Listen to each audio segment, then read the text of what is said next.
This might look like a light aircraft, but it isn't. It's a microlight.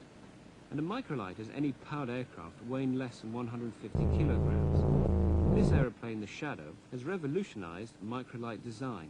It has been built not just for fun flying, but also as a workhorse. The prototype has already broken the world distance record of 355 miles and the world speed record of 95 miles an hour. The price and running costs are about the same as an average-sized family car. It can be transported in a trailer and rigged for flight in under 10 minutes. Wants to come forward a bit, John. Push the wing down, John. The Shadow was built by David Cook, a leader in hang gliding and microlight design for 10 years. David, could you tell me how many different types of microlights there actually are? Oh, there's lots of different sorts of microlights. We have here today 4 separate types.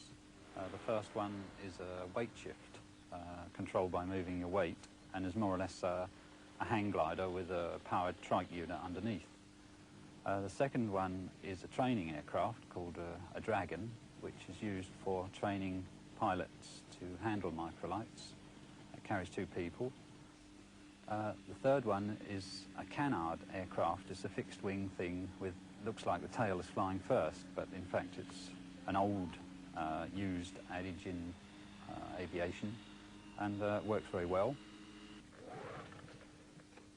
The fourth one is our Shadow aircraft, which can carry 2 people. It's really a 1+1 machine, flies about 95 miles an hour, which is probably about twice as fast as any other microlight, and can go a distance of around 500 miles. This microlight was designed, David, to do work.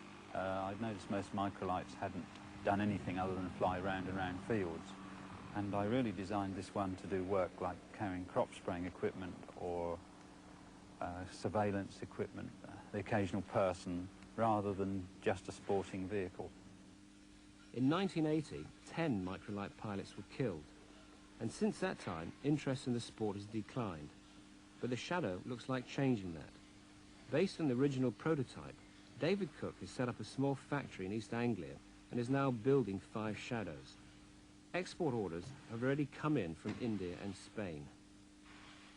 Microlights actually have come a long way from a few years ago when they were shown to be possibly not as good with their integrity and structure as they are nowadays, and we actually have very few accidents with them.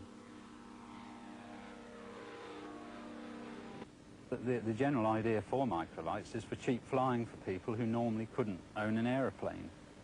You can fly any of these microlights for less than £5 an hour, and a normal general aviation aircraft will cost you up to £50 an hour.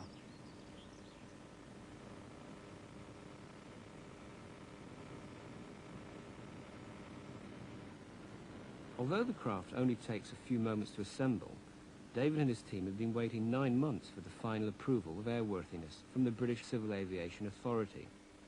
Alarmed by the number of accidents in recent years, the CAA set tougher regulations and requirements in microlight construction, and it's been a long wait.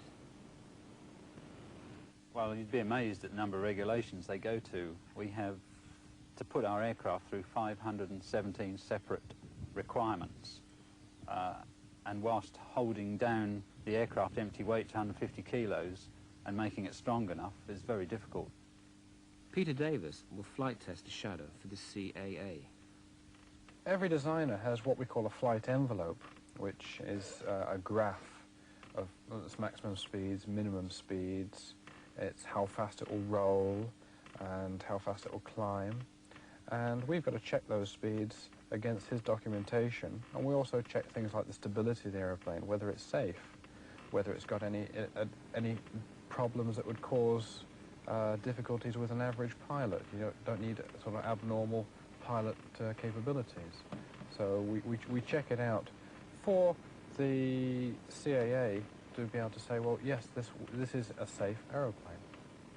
Whilst David awaits the CAA approval, the Shadow has been grounded and will not be sold. The threat of bankruptcy has been real. They've classed it in the general aviation scene and applied all the rules associated with that scene to our movement, and that's a poor thing. And it's all time taken by a more or less cottage industry that can't afford to not be building aircraft and selling them. But the future for the Shadow, a first in British manufacture and design, does seem hopeful. 18 months after the Shadow's maiden flight, the essential airworthiness certificate and a new industry are just round the corner.